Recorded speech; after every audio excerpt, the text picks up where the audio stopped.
Welcome everyone to another episode of Offsides with Anthony and Jennifer. This is where we want to start a dialogue with possibly tough topics or topics that some people like to avoid because they just don't want to discuss these things. Some people think that some of these behaviors, attitudes, or ideas are being brought up too fast, too soon, too much, crossing the line. But we want to create this forum here to get people engaged, thinking about things, especially with the hockey community, with what the youth is telling us, our students are telling us, what I'm studying, the experiences that Anthony's had, so we can come together and make this world a better place, especially for our youth. They so deserve more. Don't you agree? I agree. So last week we talked about hockey experiences and how we want to make it better with power with one another rather than having hierarchies of domination of adults dominating over kids, males dominating over females. And so we want to talk this week about how the locker room has become one of the most unhealthy places. I think You mean healthy?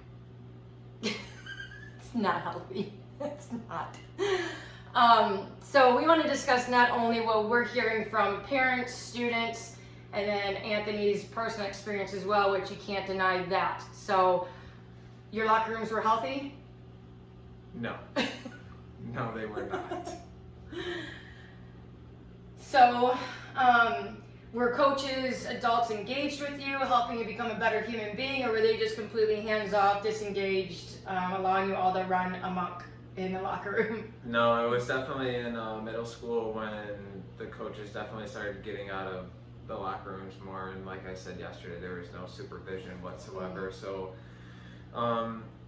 especially, even in middle school when, girl talk starts kicking in, and eventually when it gets, in middle school it definitely was degrading for sure, and there was no guidance on that whatsoever. There was violence as well.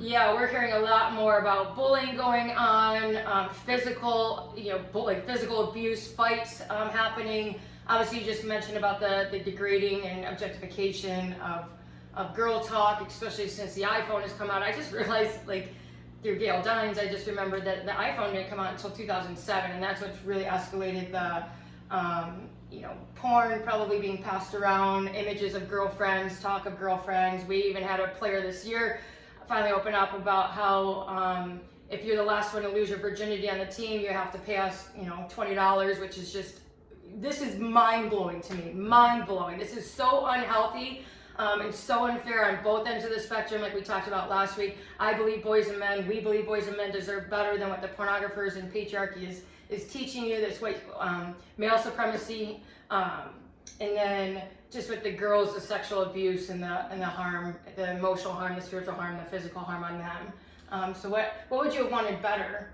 Or if you want to keep going with what you experienced? Well, I was just going to say too, in middle school, because there was no supervision, we were basically left trying to figure this stuff out on our own, and we were basically handed over to the pornographers and media and stuff like that. And unfortunately, actually, when we got into high school, there would be the coaches would, when they would come in the locker room, would actually participate. Yeah, that is.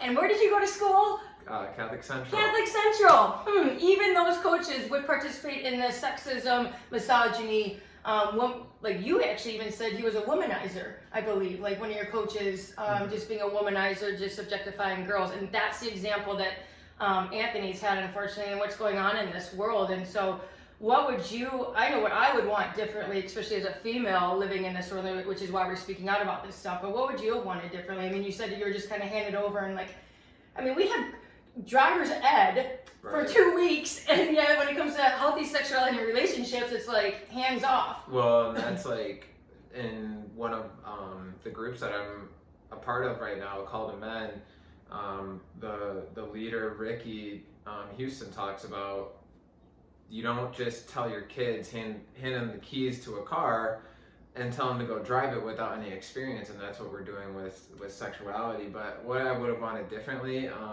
is definitely just some guidance on what healthier masculinity looks like, some more talk about what a human being looks like instead of just a male. Oh, that's right, the man box. I call it the man cage.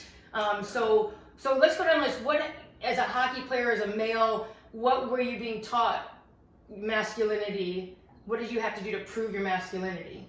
Well, I mean, it was performance-based, kind of like what we talked about last week, for sure. Like, be the best one on the team, score as many goals as possible, not worry about other people. And also just violence was another huge one. And then in high school, like I said, it did turn into girls, how many girls you could get, how many girls you could impress, and stuff like that. So it just continued to escalate and get continually worse. What about emotions? There was no emotions. Basically, don't show them unless it's anger. Yeah, I want to touch on regarding violence with masculinity, with how that's like even a call to men says that's the only way that you can actually kind of show or express yourself is through violence, and then it's glorified. Not only how we glorify our veterans coming home from war, killing other human beings, but domination of violence sexually on girls, violence towards sports, towards one another. And it's like, then how are you supposed to have a healthy relationship? Where's that gentle touch? Where's the emotions of crying? Where's the emotions of joy? I mean, you were saying yesterday you wanted to skip, down like grocery. Right. We believe that, that's a lot more freeing, isn't it? Rather than following the masculine script, the toxic masculine script. Well, it just leads to depression, and it's a constant cycle of like searching for more. It's like, with masculinity, it's like go get as many girls as possible, but that one experience isn't enough, so then I have to go get more, or I have to be more violent, hurt more people, and it's just a continuous cycle. It's never what's the word I'm looking for? It's never just free? enough. Yeah, satisfying. Satisfying. So it just continually perpetuates more and more and more and more and more intensity. That's like I said, in middle school it was very surface level stuff, but then by the time I got into high school, because of pornography and all that stuff, it just intensified. And I'll say this again and reiterate it. Like I said last week, it's the reason why this continues to go on and why the coaches decided to participate when I got into high school is because they didn't look at their lives and look at what they would have wanted differently in hockey and in the locker rooms and in life. So they just continued to feed into what was normal for them, what they We knew. definitely have normalized dysfunction. That's a Bell Hooks quote. We've definitely normalized dysfunction. And so we want to close this up with encouraging you all. We want to create more critical thinkers out there. Critically thinking about what images you're consuming. Like I asked our students this past year, do you think those men in pornography are joyful? Are they full of joy? Are the rappers that are singing about dehumanizing women, do they look like they're full of joy? Well, they do, but the problem is like that's on the camera. You cannot judge someone by what they're showing on screen. It's what they're doing off screen in their day-to-day lives. The porn stars look like they're full of joy? No, I'm talking about the rappers. The rappers? The rappers, they flaunt the luxurious style and all this stuff, and but it's off camera. They're not skipping. Yeah, I know, right? Exactly.